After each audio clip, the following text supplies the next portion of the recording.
예, 안녕하십니까. 나라답게, 세 번째 시간입니다. 2017년 4월 24일에 보내드리는 나라답게입니다. 이번에는 그, 저기, 그라목소님을 빼고, 제가 간단하게, 축하의 메시지를 전하겠습니다. 저희 음원에 드디어 첫 관심, 악플이 달렸습니다. 그래서 그것에 대해서, 예, 말씀을 드리고자 합니다. 예. 악플의 내용은 문파 냄새가 나네. 예, 요런 내용이고요. 그리고 뭐 문파 해답이 없네.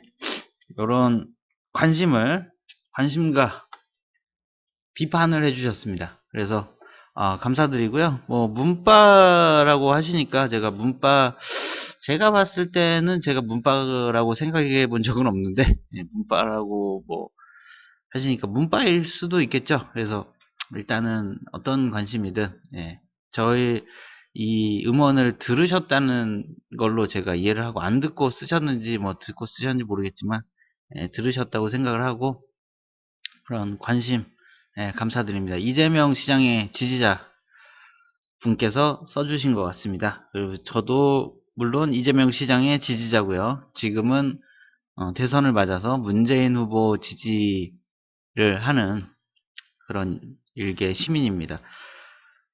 일단은 감사드리고요. 들어주실 줄 모르겠는데, 제가 이렇게 문파라고까지 불리는 이유를 생각을 한번 해보다 보니까, 쭉 저의 그런 정치적인 인생상, 예, 정치를 대하는 저의 인생, 지금까지 30, 4, 5년 살았는데, 그 인생을 한번 돌아보게 됐습니다. 그래서 제가 멘탈이 유리 멘탈이라, 이런 말 하나에 심하게 흔들리는 사람이라서 한번 되새겨 봤는데 꼭 사람들을 만나면 제 정치적인 얘기를 이제 하게 되면 거의 하지 않는데 하게 되면 계기를 이제 말씀드리는 계기가 있어요. 제가 그 정치적인 그런 그 노선이라고 해야 되나요? 이런 거를 그런 스탠스를 갖게 된 계기가 뭐냐면은 제가 그 어렸을 때 한 6살 정도, 5, 6살 정도로 기억을 하는데 거의 기억이 가물가물할 때죠. 그래도 아주 진한 기억으로 남아 있는데 그때 제가 전남 출생입니다. 전남에서 아주 윗동네죠. 예, 아랫동네 쪽에서 살았는데 지금은 물론 서울에 이제 살고 있습니다만은 아무튼 고향이 전남입니다. 전라남도고요. 그쪽에서 아버지가 저희 집이 아주 가난했음에도 불구하고 저희 집에 비디오가 있었어요. 그래서 비디오 테이프를 하나 가져오셨는데 그거를 지금 와서 이제 뭐 형이라든지 이런 그 예, 죄송합니다. 녹음이 잠깐 일이 생겨서 끊겼습니다. 일단 다시 하겠습니다. 그래서 그 비디오 테이프를 그 어른들께 물어보았을 때, 예, 비디오 테이프에 그 5일장에 이렇게 돌아다녔다고 합니다. 그거를 이제 가져오셔서, 예, 틀었는데요. 제가 그때 같이 이제 앉아서 봤는데, 내용이 뭐냐면, 광주 5.18 민주화 운동의 그 피해자분들, 돌아가신 분들의 이런 유해라든지 이런 것에 대한 기록이었습니다. 그래서 그때 80년대 후반 정도 되겠죠? 아무튼 중후반 정도. 그때 제가 보고 엄청난 충격을 받았는데, 이게, 그, 유해 그분들의 그 시신이 차마 입에 담기 힘들 정도로 훼손이 된 상태예요. 사람을 어떻게 이렇게 만들 수 있을까? 그러니까 무슨 뭐 단순히 총상에 의한 뭐 사망 이런 게 아니고 아주 사람을 눌렀어요. 그 거의 뭐 사람으로 알아보기 힘들 정도로 이렇게 피해를 당하신 분들의 그런 유해 이런 그 비디오 이런 거를 보고 굉장한 충격을 받았습니다. 그러니까 사람이 이거 구글에 검색해도 나오더라고요. 그 시신이 뭐 입이 이쪽에 있고 눈이 뭐 저쪽에 있고 이런 식이에요. 사람을 라고 생각하면 저렇게 할 수 없는 예, 단순한 사망이 아닙니다. 그분들은 정말 그런 모욕적인 그런 상태를 당하셨죠. 그래서 그거를 보고 제가 어렸을 때 이제 기억이 처음 나는 게 전두환 시절에 제가 태어나긴 했습니다만은 그 노태우 때부터 이제 대통령이라는 존재가 기억이 납니다. 그래서 그때 있었던 당이 민자당인데요. 3당 합당을 했던 그 민자당에 대한 그런 그 무조건적인 적개심이 생겼죠. 적개심과 혐오감이 이제 그때부터 이제 생기기 시작했죠.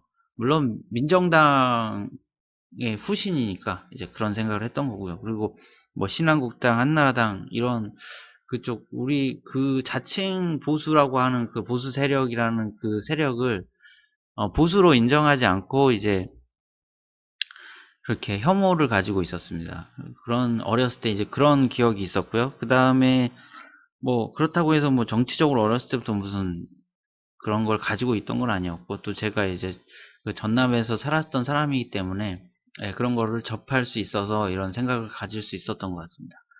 그리고 이제 그렇게 별 생각 없이 이제 그냥 일반 어느 아이들처럼 살다가 중학교 때 저희 형이 이제 대학을 다니고 있었는데 형이 한겨레 20일이라는 그 잡지를 가져왔어요. 주간지인지 월간지인지 구독을 하고 있지 않기 때문에 모르겠습니다. 그때 당시에 한겨레 20일을 가져왔는데 그때 이제 거기에 타이틀이 워딩 정확한 워딩이 생각나지 않습니다만은 북파공작원 뭐 몇 명 해가지고 대단히 많은 숫자가 북파공작원으로 간 그런 사실을 이렇게 밝히는 그런 기사였던 것 같아요. 그 기사를 읽고 제가 충격을 받았습니다. 그때 두 번째 충격이죠.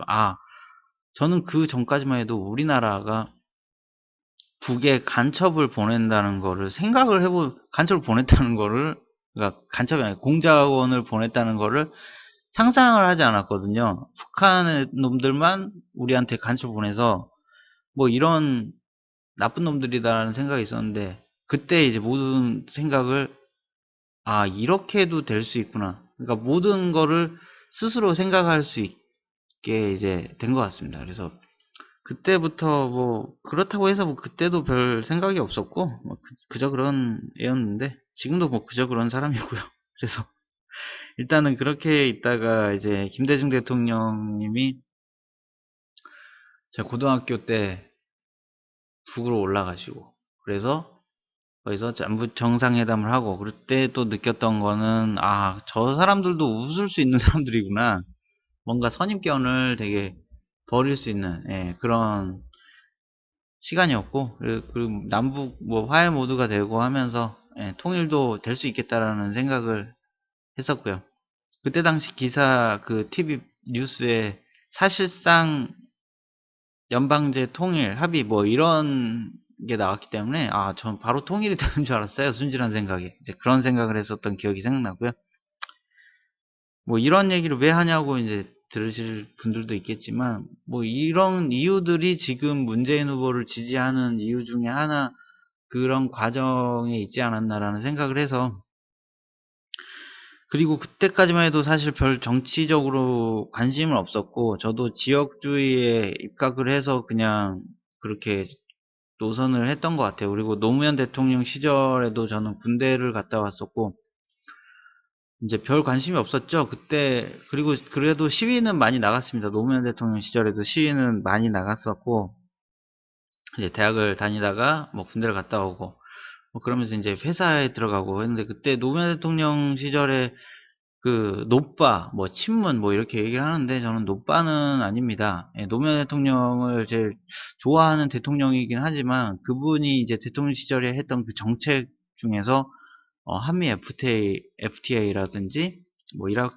파병 문제라든지 뭐 이런 거에 대해서는 상당히 비판적인 생각을 가지고 있고 도대체 왜 저러냐 이제 한나라당이 저러면 이해를 하겠는데 당신이 왜 저러냐 이런 생각을 가지고 시위도 참여를 했고 했던 기억이 납니다.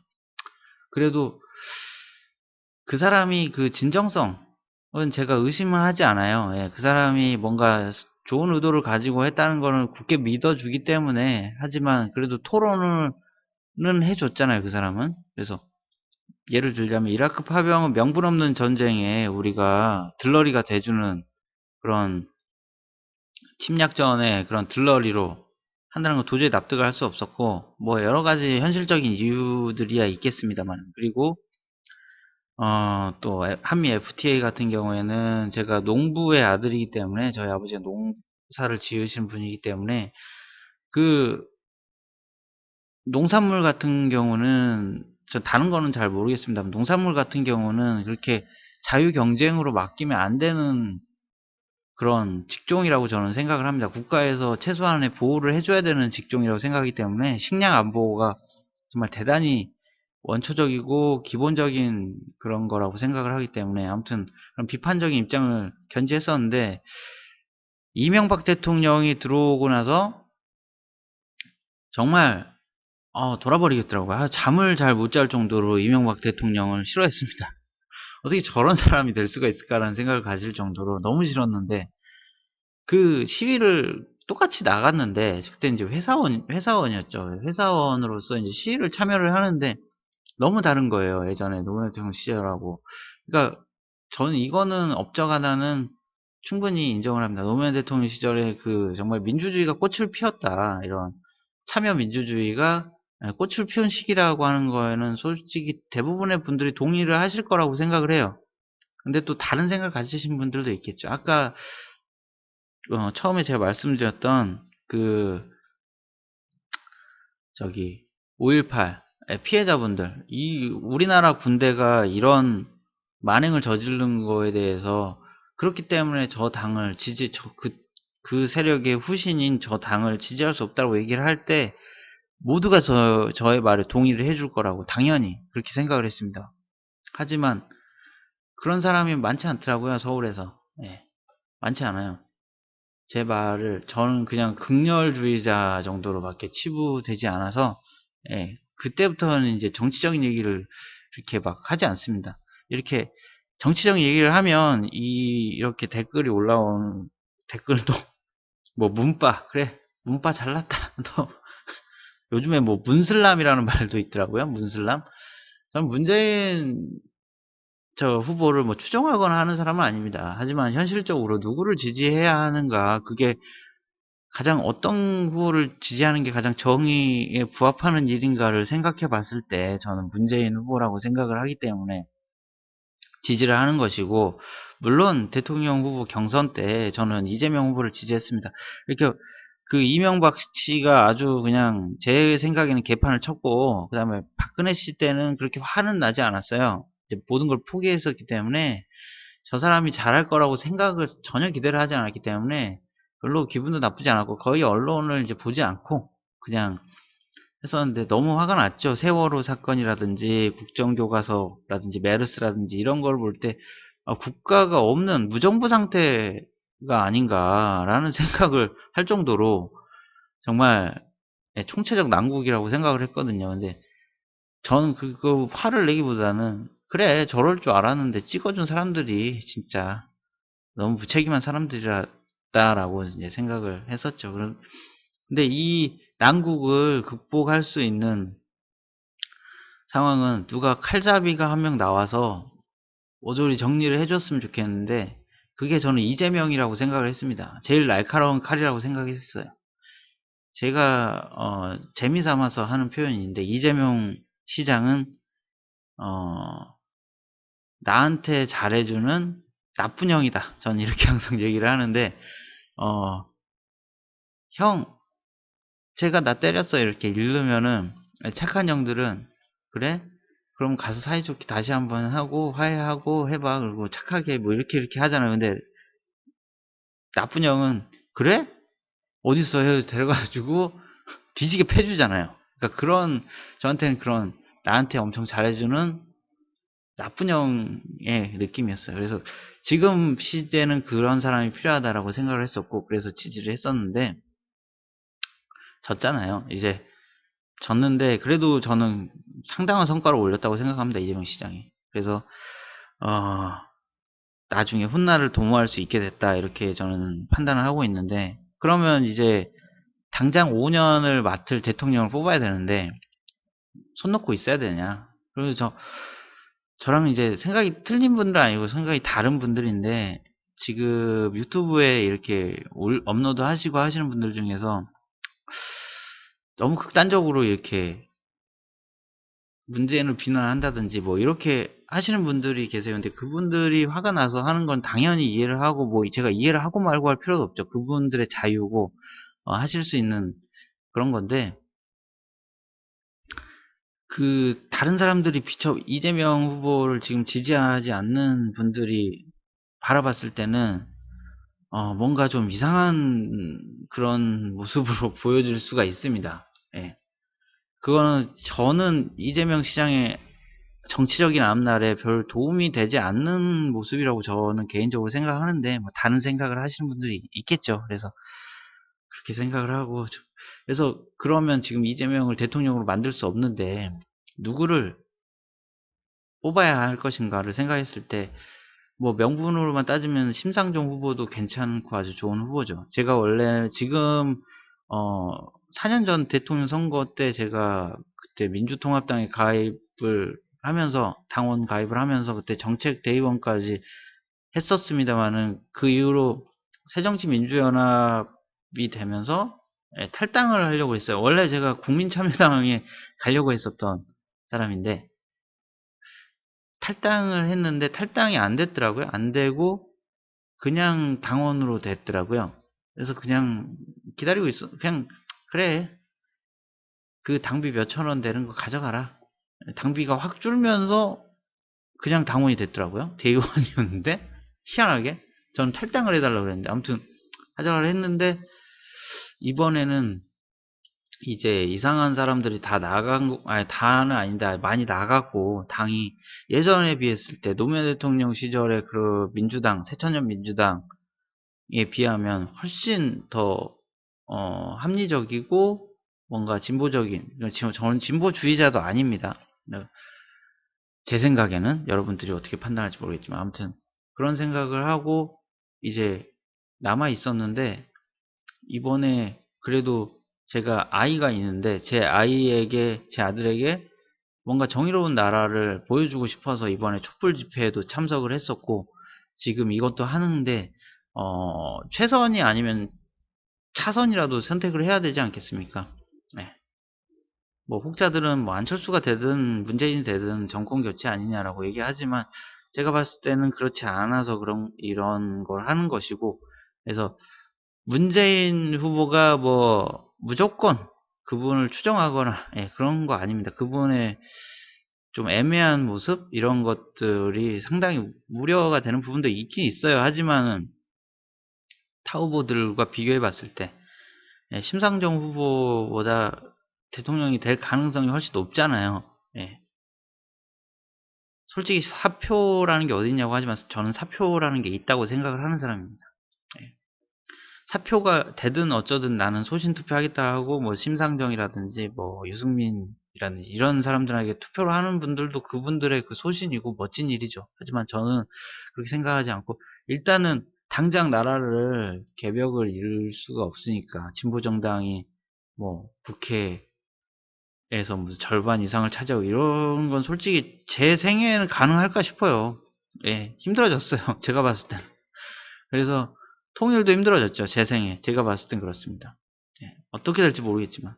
그래서 내가 살아있을 때 한 걸음이라도 국가가 좀 더 전진하는 모습을 보고 싶다라는 그런 생각에 지금 문재인 후보를 지지하고 있습니다. 제 말이 틀리다고 생각하시는 분들은 뭐 가감 없이 비판을 해주시고 비난을 해주셔도 좋습니다. 네, 제가 유리 멘탈이라 좀 흔들리는 사람이긴 합니다만은, 예, 문바는 아니라고 저는 생각하는데 문바라고 생각하셔도 괜찮고요. 그리고 문재인 대표를 문재인 후보를 지지하시는 분들도 너무 극렬적으로 이상하게 막 이렇게 몰아가면은 이제 아닌 분들이나 중도적인 분들한테 문슬람이라는 소리밖에 못 듣습니다. 제가 보니까 무슨 문자 폭탄 보내고, 그러니까 문자로 이렇게 의견을 개진하거나 하는 건 좋죠. 그러니까 무조건 비난을 하고 막 욕설을 하고 막 이렇게 하는 행동은 그 문재인 후보에게도 도움이 되지 않습니다. 그래서 저는 그런 것들, 문슬람, 문슬람이라는 말도 좀 그렇긴 하는데, 예전에 노무현 대통령 을 좋아하는 사람들한테 무슨 노빠 광신도 이렇게 불렀지 않습니까? 그거는 좀 너무했다는 생각이 들고, 저도 그렇게 생각하는데, 일단은 오늘은 이 정도로 그냥 두서없이 얘기를 하고, 이따가 또 기회가 되면 우리 그라목선 씨와 함께 오늘 어제 있었던 토론회 같은 거 한번 얘기를 해보는 시간이 있으면 좋겠습니다. 예. 이게 제가 문재인 후보를 지지하는 이유에 대해서 제 스스로 생각을 해보다가, 이 생각 저 생각 나서 한번 짓거려 봤는데, 한번 끝까지 들으신 분이 있다면 정말 감사하겠습니다. 제가 생각해도 좀 지루한데, 감사합니다. 이상 쓸데없는 주저림을 마치겠습니다. 문재인 후보의 당선을 응원합니다. 감사합니다.